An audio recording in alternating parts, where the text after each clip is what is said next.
Hello everyone, আসসালামু আলাইকুম। আপনারা সবাই কেমন আছেন? আশা করি ভালো আছেন। কাছে কিংবা দূরে যেখান থেকে আমার ভিডিও দেখছেন, আপনাদেরকে জানাচ্ছি আন্তরিক ধন্যবাদ। আমি ফিরে এসেছি আপনাদের মাঝে আরও একটি রেসিপি নিয়ে। আজকে করবো কাঁচা টমেটোর দিয়ে চাশনি, কেউ ভাজি বলে, আমরা চাশনিই বলি। তো কড়াইতে তেল বসিয়ে দিয়েছি, তেলটা গরম হয়ে গিয়েছে। এখন দিয়ে দিব শুকনো মরিচ, মরিচটা একটু ভেজে নিব। মরিচটা ভাজা হয়ে গিয়েছে, এখন দিয়ে দিব রসুন পেঁয়াজ কুচি। এখানে আমি অনেকটা পরিমাণে রসুন আর পেঁয়াজ দিয়েছি, ভেজে নিব।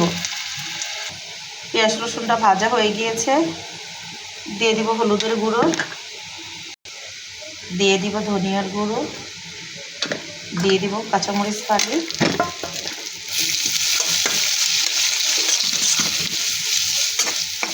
দিয়ে দিব কাঁচা টমেটো আগে থেকে কেটে রেখেছি। নেড়েচেড়ে মিশিয়ে নিব।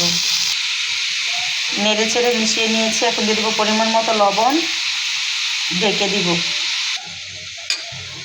অনেকটাই পানি উঠে গিয়েছে, তো আমি পানি দিব না, এই পানিতে সিদ্ধ হয়ে যাবে। মাশাআল্লাহ, রসুন পেঁয়াজ আর শুকনো মরিচের এত সুন্দর ফ্লেভার বের হচ্ছে, কি বলবো। আর খেতেও খুবই মজাদার হয়।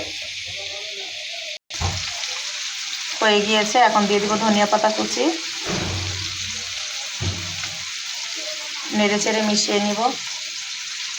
আসলে আমাদের মেয়েদের রান্নার জায়গাটা হচ্ছে ভালোবাসার আবেগের। তো জানি না কার কেমন লাগে, আল্লাহর রহমতে আমার রান্না করতে খুবই ভালো লাগে। যখন রান্না করি, বাচ্চারা, বাচ্চার বাবা, ভাই বোন সবাই খেয়ে যখন বলে যে মাশাআল্লাহ খুবই মজাদার হয়েছে, শুনতে অবশ্য খুবই ভালো লাগে। তো রান্না করতে আমার খারাপ লাগে না। তো যারা খেয়েছেন তো খেয়েছেন, জানেন কতটা মজাদার হয়। এখনও যারা খাননি, আমার ভালোবাসার আপুরা এইভাবে রান্না করে খেয়ে দেখতে পারেন, কতটা মজাদার হয়।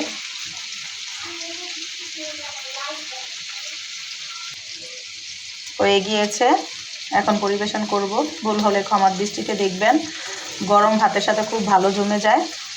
তো একবার হলে এভাবে ট্রাই করে দেখতে পারেন। আসলে এক একজন এক একভাবে রান্না করে, তো আমি এভাবে রান্না করি। তো ভাবলাম আমার বন্ধুদের সাথে এভাবে শেয়ার করি, খুবই মজাদার হয় এই কাঁচা টমেটোর চাশনি। এখন পরিবেশন করব। একেবারে কোনো পানিও আমি রাখিনি, তেল উঠে গিয়েছে, এখন পরিবেশন করব।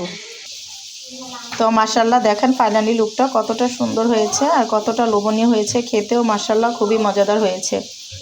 আল্লাহ হাফেজ, আজকে এই পর্যন্ত।